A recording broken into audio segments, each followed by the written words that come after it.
Hello friends, very excited to have Jonathan here. Jonathan is a Senior Vice President of Marketing, Senior Vice President of Innovation at Vodafone. He's based in Bombay and he's in charge of innovation at one of the most exciting mobile markets in the world. So Jonathan, talk a little bit more about what you do. I'm very excited. Good, great to be here. It's an interesting market, India, and I think if you look at the kind of where telcos are in their phase of evolution, we've been through that period of rapid growth where we've been really rushing and being in the market and driving the market to now be slightly more focused on where we're going in the future. And we took a decision about 6 months ago to specifically focus on this new area of innovation and business development. And really in broad terms that means that we're looking at how we work with the ecosystem. So India's rapidly emerging digital economy, how we can play a part in that.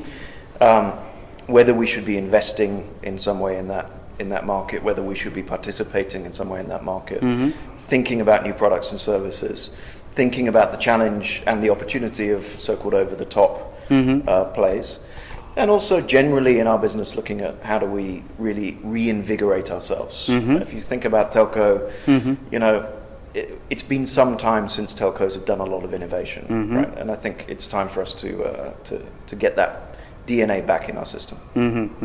And what does that translate to? I mean, presumably it translates to what you can do more with data, because presumably a lot of the stuff that could be done on voice and SMS is perhaps done, or maybe I'm being presumptuous here, but what does that actually mean? What are the kind of spaces you're looking at? So data, I mean, my personal background is in internet and data, so that's an area of focus for me. But I do think there is still innovation that can happen in voice, SMS, and other forms of telco media, especially in the Indian context. Right? I mean, 70% rural population, and we're here at a mobile marketing conference, and in fact, increasing desire amongst large advertisers and small advertisers to reach out beyond the easy to reach city urban dwelling population, and actually most for a good while yet.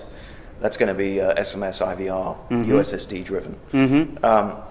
So a lot of the capabilities are there, but I think the mashing up together some of the business models, some of the way that we can do things is what's interesting in that space. Very cool.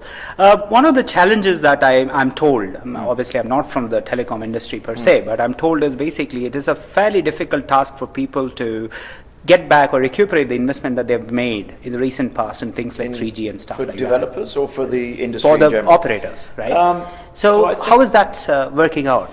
I think so I've actually been in markets where we've launched 3G now 3 times, right? And I would say the first year, 12, 18 months people have high expectations which are not always met straight away. But I think we've just hit a bit of a sweet spot, and if you look at uptake now, it's pretty significant. If you look at the benefit that we as operators get, i.e. increased spend by customers with 3G devices and 3G connections, I think we're starting to see the good stuff happening right about now, and probably that started 3 or 4 months back. Very cool. So you're going to see a lot more revenue come in and sweet spots getting hit. Yeah, I think 3G. So. And I think 3G is it's mobile internet really, right? And really, what 3G does is serve as a catalyst for the growth of mobile internet. And if you look at the so-called halo effect, right, into consumption on 2G, before we launched 3G, we had probably 15. Maybe 18 million mobile internet users a month. We now sit at 35 million. And so that growth is often precipitated by the need to market internet when you launch 3G. Very interesting. So you've obviously been in multiple markets across the world, right? Are there any observations you have about India as a market, apart from the size and scale and the usual obvious ones? Yeah, I mean, it's easy to dwell on those. But I think so there are 2 things I think that are hopeful for the ecosystem in India. One is that Indian business ethos is unique, right? In that it's not a business if it doesn't have revenue in it, right? So I think that points to successful ventures and slightly different model in terms of funding and VC focus than you would have in the Valley, for example. So I think the other dynamic is that we're shifting. We haven't had an internet, fixed line internet generation. Okay, so we're shifting straight onto mobile. And oftentimes those guys are moving from mobile where they're used to paying for some value-added services. So I think a transactional business model is a potential reality in India, whereas in other markets, it's hard to come by those transaction revenues. And of course, linked to the scale, then you only need 1 or 2 rupees from a large number of people to make a significant business. I think the other dynamic is that we are, I really believe that we're about to go through a very significant period of growth, both in terms of homegrown IP and services, as well as funding, as well as consumption. And I think, that's why it's one of the most exciting markets on the planet right now. And I think it probably is the most exciting internet market on the planet. And you will know, I'm sure, that we are, the number 3 internet population in the world today, which is often overlooked. We'll be number 2 very shortly. But we have the internet economy today, probably, of a small country like Belgium. And that's, I think, what's going to change. Fabulous, fabulous. And that leads me straight on to the next question, really, Jonathan. What's the linkage between telecom growth and the economy itself? I mean, are there observations that you've been able to make across the So spectrum? my colleagues in our regulatory team would be able to point at things that say, with mobile telephony, GDP increases, and that's a proven fact in many markets. Further, I think internet drives GDP quite significantly. And in India, internet and mobile are now going to be synonymous. In fact, if you read Mary Meeker's State of the Internet report in earlier this year, then she says that mobile has overtaken desktop in terms of traffic. Absolutely. And now, whereas I think that probably includes mobile dongle access, but even so, that's one of the first countries in the world where that's happened, and that trend is only going to continue.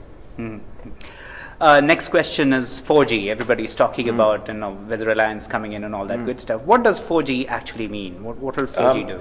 4G just means faster, right? And it also means it's a different spectrum, it's a different technology, but really it means faster and possibly a little bit more efficient.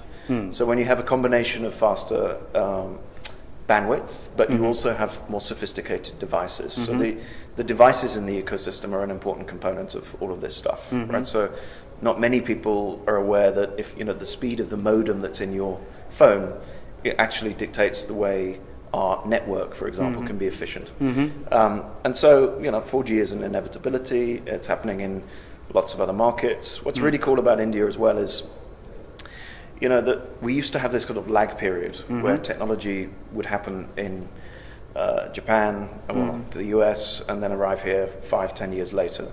We're now in a kind of simultaneous global position. So, although we only launched 3G in India because the government only chose to do those licenses a few years back, I think that we'll be quite quick from here on in, and I think we'll be simultaneous with the rest of the world. And are there any killer apps? Obviously, 40 Mbps or 100 Mbps or 1 gigab, whatever, stationary, slow, whatever, long-term evolution, whatever stuff. Are there any killer apps that you're seeing as a part of the going forward into the future that's going to, change the data game forever? I think video is already changing the data game, right? And video is best served fast, right? So any and full high definition. Yeah, exactly. And so it's both an opportunity. It's a challenge for us as operators, where we don't have unlike other markets, really almost every other market in the world, with the exception of Africa, there isn't a fixed line, fallback or offload opportunity. So we have to carry video and all other forms of data traffic, and so.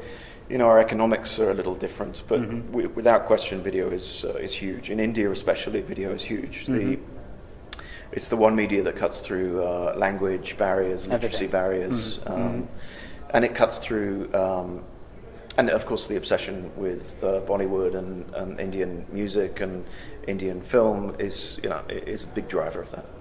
Fantastic. Last question, really. Jonathan is a Londoner, a city I love. I've spent 7 years there. You've been around the world. His last port of inhabitation was Egypt, as it so happens. So he has seen the Arab Spring in its naked glory almost. So talk to me about what drives you, what motivates you. What are you about? So I've always been in the beginning of new things. So a long time ago, not that long I suppose, but I was in .com in '97. Through 2002 in a company called Real Media. and that was at the beginning of the online advertising market in London. And then I joined Vodafone at the beginning of the mobile content world, and then I moved to Egypt, which was probably about 3 years ahead of where we are today in India. And that's why I've come to India, because I like being at the beginning of stuff. Very cool. Yeah. Great insights. Thank you very much. Look forward to further conversation. I'm sure we'll continue to hear from you. No doubt. Cheers. Great, thank you.